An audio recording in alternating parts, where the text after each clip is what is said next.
Once again, everybody, it's time for Talk About Texas one more time around. Hey, we're having a good time here today. We're going to help you enjoy yourself today. We've got a lot of neat people to talk to, as always.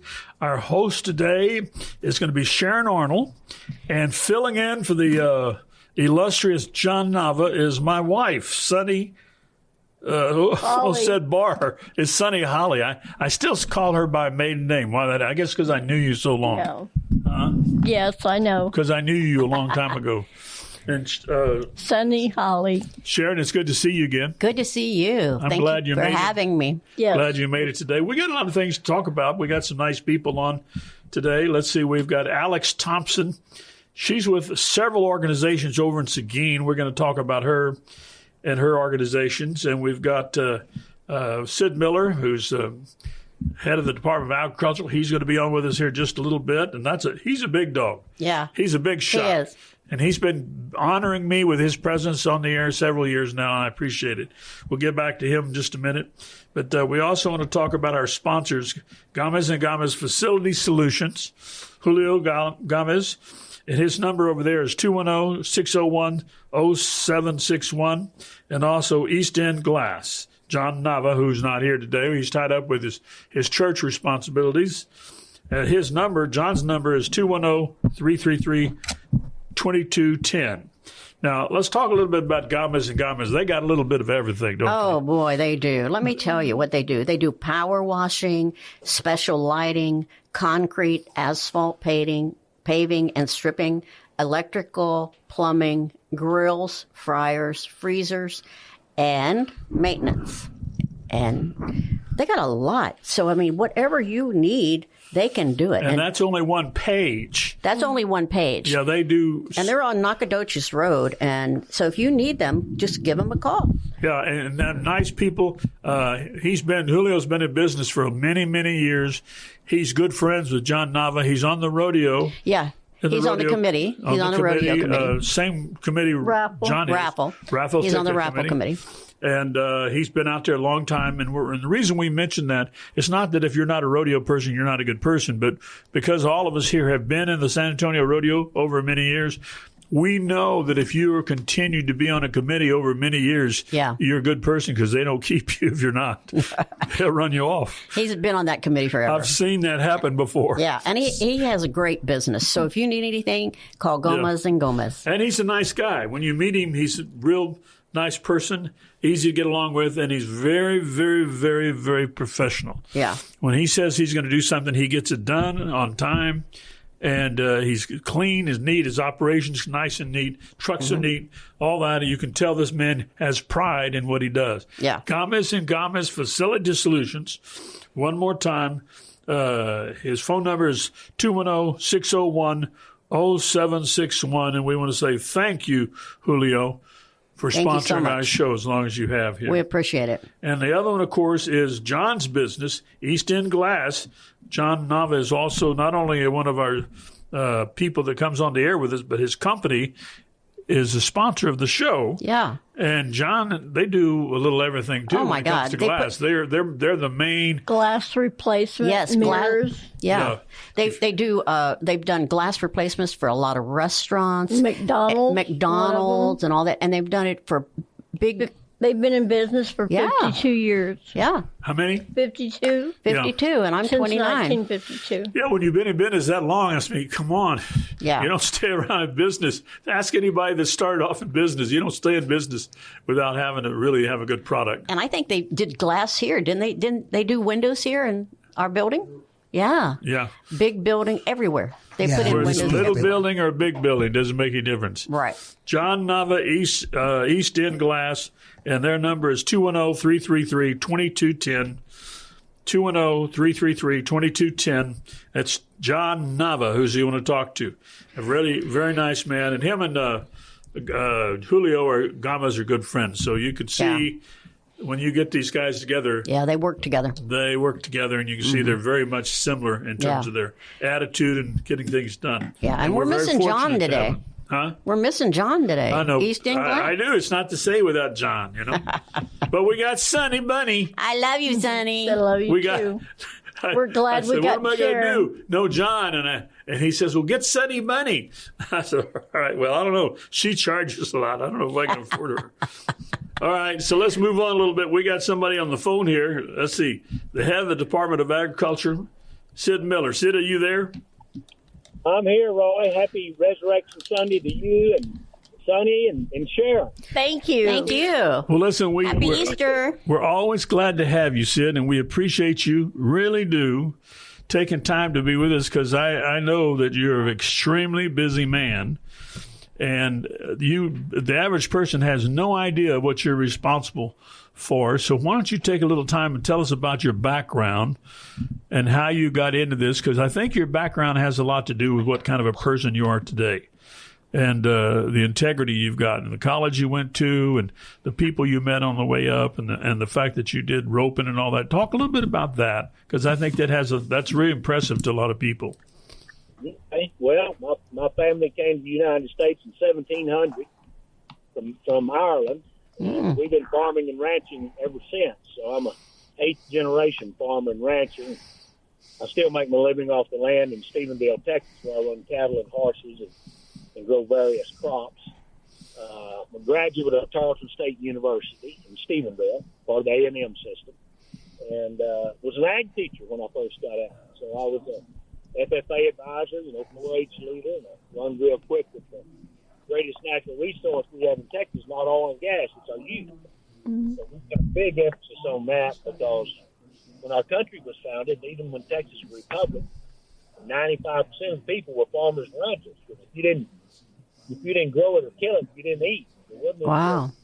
So today, farmers and ranchers make up less than 2% of the population. So we've got to have somebody come along to, feed and clothe us. We've,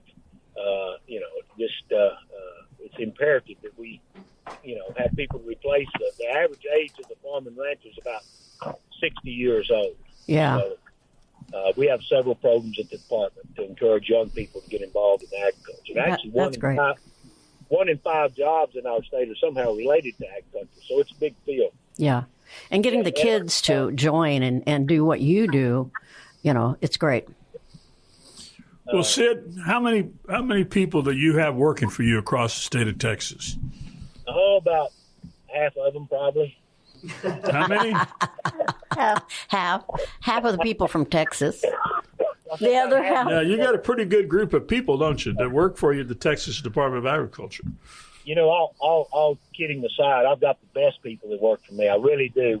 There's a real high turnover in government work, but the Department of Agriculture, we have the least turnover than anybody. These people love their job. They love working with the people they work with. I've got about 700 people. California's bigger than us. They have 2,500 in their ag department, but they don't do food and nutrition. That's our biggest department. Florida does. They're number 3, and they have 4,500. But we do it better, more efficient with only 700 versus 4,500 or 2,500. We've got really good people. And my philosophy is I try to outsource everything I possibly can to the private sector. And, government doesn't do it unless there's just no other way around it. So I try to put, everything back in the private sector if possible. Well, listen, tell us a little bit about what the Texas Department of Agriculture is doing for us right now, because I know you guys are constantly out there putting things together, representing Texas. Unfortunately, Texans don't always know about that. So here's your opportunity to spread the word, let everybody know some of the important things that you do that they don't know about necessarily. We've got a crisis facing us in the United States. People don't even know about it, but all our life, Roy and Sharon, we've America's been the breadbasket of the world. We've fed ourselves and everybody else too. But for the first time in my lifetime, we're going to import more food than we export. $50 billion agriculture trade deficit. Wow. We're going to buy $50 billion more agriculture products than we export. Mm-hmm. Can't sustain ourselves like that. We'll lose all of our freedoms once we're dependent on a foreign power to feed and clothe us. So we're working really hard to turn that around. That's happened in just the last 4 years. It wasn't that way when Trump left office. So I have an international marketing program. It's called the Go Texan program. So we've been working in the Middle East. Excuse me. We just cut a deal with Lebanon. We're going to ship them 600 tons of Texas beef to feed the Lebanese army. Excuse me, I got a little cough. I had meetings this last week with the consulate in Houston of Saudi Arabia. We're planning the trip to go over there. Also, we met with His Highness from United Arab Emirates. So we're going over there. We're going to make a trip to the Middle East. That's a really untapped market. It's a vast, huge market, really expanding. They're spending a lot of money, need a lot of product, and so we're going to capitalize on that. So that's what we do for the farmers and ranchers. We hustle. Well, that's great. Business to Texas. Well, Texas beef, as you know, is still very popular worldwide. So people know the difference in the quality of the beef that's raised out here in Texas. Mm-hmm. Well, that's true, and it's not just beef. We're about everything: dairy products, grain, commodities, honey, wine, you name it. If it's made in Texas, we market it. And if you're not familiar, check out the Go Texan program. It's the Texas with a circle around it. If you shop at H-E-B, you'll see it on about half the products. That means that product was made in Texas by Texans, and gives us special bragging rights, and we like that. Well, if that Go Texan program affects you in little ways, when I go to buy butter at the grocery store, the very first thing I look for is that Go Texan. Mm-hmm. If I don't see Go Texan on it, I don't buy it. Mm-hmm. Of course, not everybody's like that, but that's one of the things, being associated with you and the Go Texan program and learning more about it. I make sure that Go Texan seal is on whatever products I'm buying if I can. Yeah. Well, if it's got that seal on it, you can be assured it didn't come from China.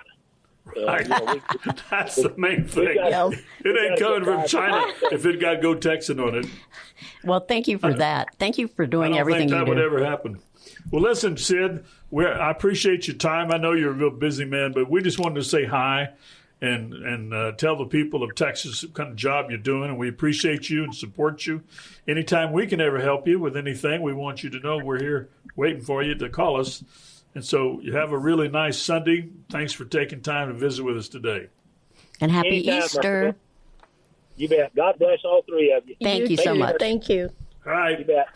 You're listening to Talk About Texas. I'm Ron Houston, and this is a Sunday afternoon, and by golly, we're having a good time today. Oh, more right up there. Is that better? And you'd think after doing radio for 50 years, I'd know to get my mouth up next to the microphone, but just one of those things you never learn. We've got, who do we have? Alex Thompson. Alex Thompson is a lady I discovered here a couple of months ago. Alex, good to have you on the show. How are you today? I'm doing fine and dandy. And you really discovered me a couple months ago? I'm sorry? You really discovered me a couple months ago? Yeah. Well, I look at you as a discovery, because anytime someone works at a job and they've got 3 or 4 organizations underneath them, that means you got a lot of stuff to talk about. I know. I do got a lot to talk about. And that's why I'm excited anytime I get anybody that represents that many organizations. So let's introduce you. Alex Thompson, what's the name of your parent organization you work for over there, or if there is one? It's not necessarily a parent organization, but my main occupation, I work at the Seguin Guadalupe County Heritage Museum. I am the executive assistant, and hopefully I will be able to become executive director once we get some more funding and I finish up my master's degree, which is in the next 3 weeks. Wow. Well, good. Congratulations. And this is perfect timing. We'll send some people your way. How's that?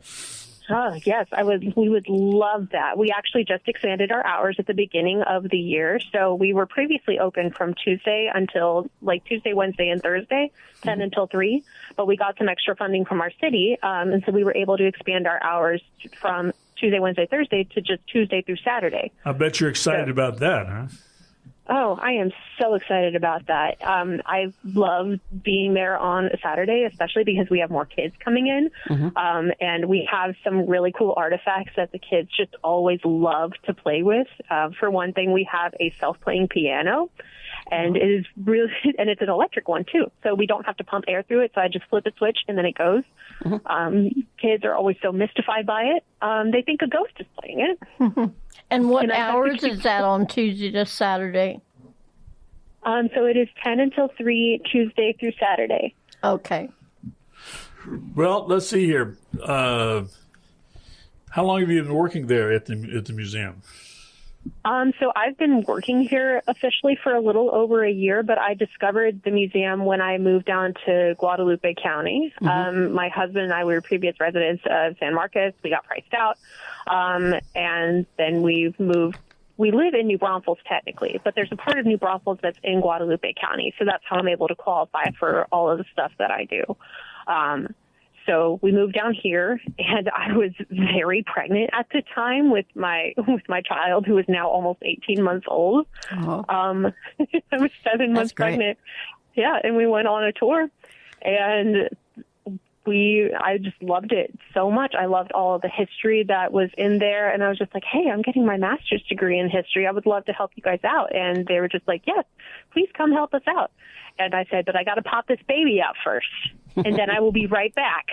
And sure enough, 2 months later, I came right back after I gave birth and started volunteering. You know, Seguin is a very progressive town. It's really growing. There's a lot of big companies in Seguin that Yes, people there in San are. Antonio just don't know about. I mean, I remember when I discovered Motorola up there a long time ago, and Caterpillar and all these companies.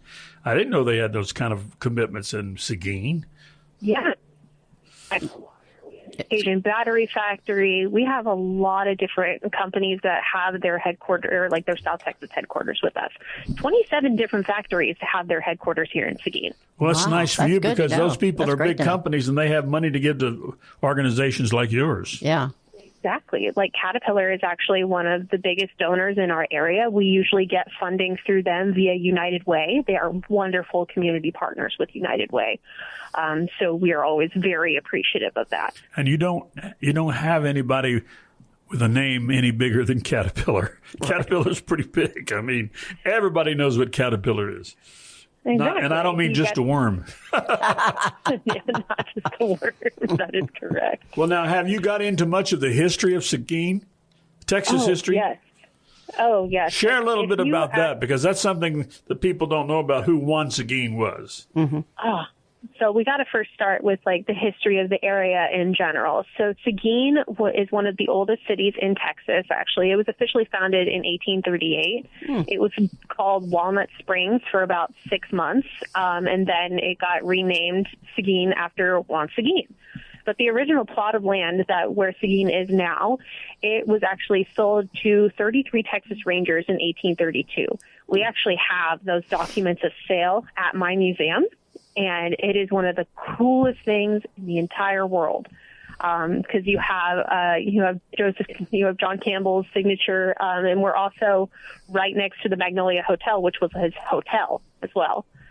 So, Wow. and Jack Hayes came through Seguin. So Seguin was basically Ranger Central until it was its own city. Wow, that's pretty interesting. That's great. Well, I say a lot of people don't understand how much Texas history originated, especially around the Revolution and when they had the Alamo Battle and everything. The Alamo Battle was important in San Jacinto, but there were so many other things going on in Texas at the time, and Seguin was right in the middle of it. And Juan Seguin was a very, very well respected person, not only among Hispanics or Tejanos, but also around the Anglo, too. There's not many people that worked both sides of the fence as effectively as Juan Seguin, because everybody trusted him and liked him. Yeah, but I honestly give credit to his father for that. His father was Erasmo Seguin, and Erasmo Seguin was a former mayor of San Antonio. He was also an alcalde, which is basically like a chief, like a police chief. So he was very much involved in the justice system. And he was also the postmaster of San Antonio for a really long time. So there are stories of Juan Seguin, like as a child, having Stephen F. Austin come by his homestead, and they just spent time together. And so I was like, there's that greatness that you just can't really replicate. Yeah. I mean, come on. That's very Like, interesting. Did you know any of this before you came to Seguin area? No, I did not. So you discovered this when you got there and said, my God, this is great. Because if you're in the museum business, you're in the right place, you're in the right world. And you got room to grow. There's a Yeah. lot of growth over there in that area, and it's not slowing down. I mean, it's continuing. And people like the beauty of Seguin. It's just a pretty area. Yeah, it is. It is pretty. It kind of grows on you, doesn't it? Yes, it does. It really does. Like, I just love walking through downtown, and like I've become friends with a bunch of the business owners that are down there. I love to just go and like sit in Central Park and look up at the courthouse, which I don't know if anybody has ever seen our courthouse, but we have an Art Deco courthouse. And so it is, so it was built in 1935. So it's a very unique courthouse that we have in Seguin, which is the seat of Guadalupe County. But I just love Guadalupe County in general. You got all this pretty water, these rivers and stuff inside the city. So beautiful. They have some Yes, really it is. nice restaurants over there too, don't they?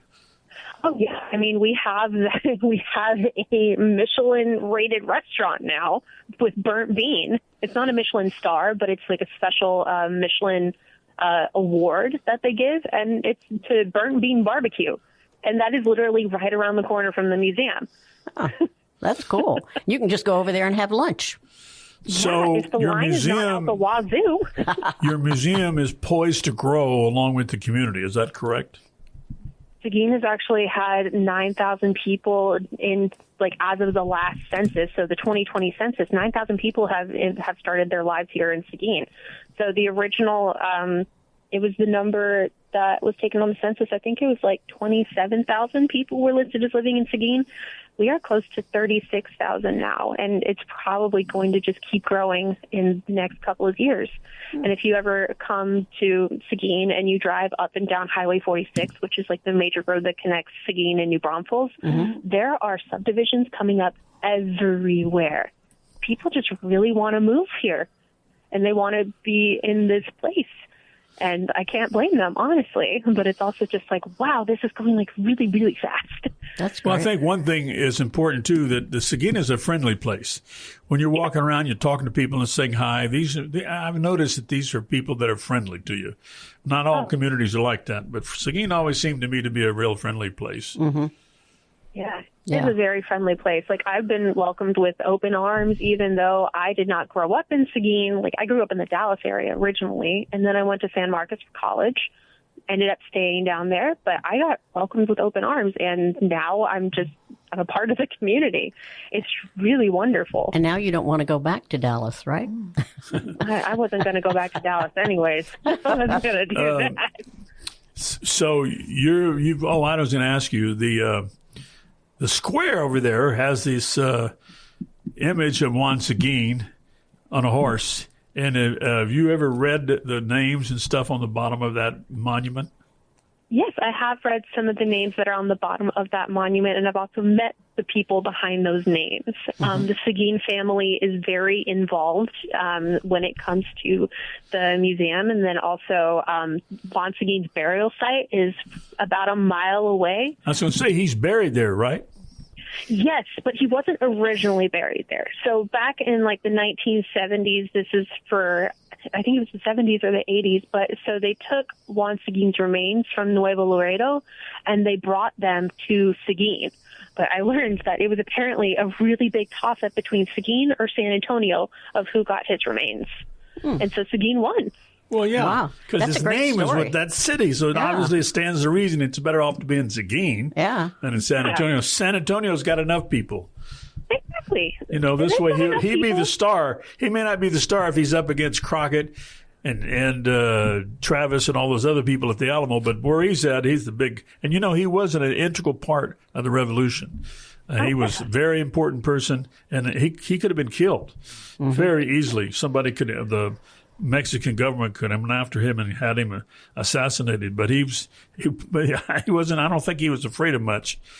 Living back then, you couldn't be afraid of a whole lot of things. You know what I mean? Yeah, that is Listen. very true.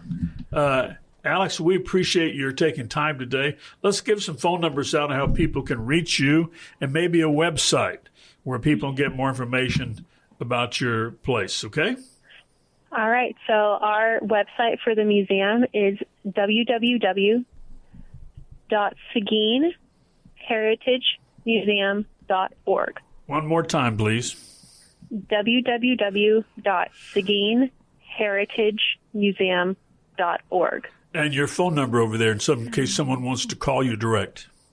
830-372-0965. One more time. 830-372-0965.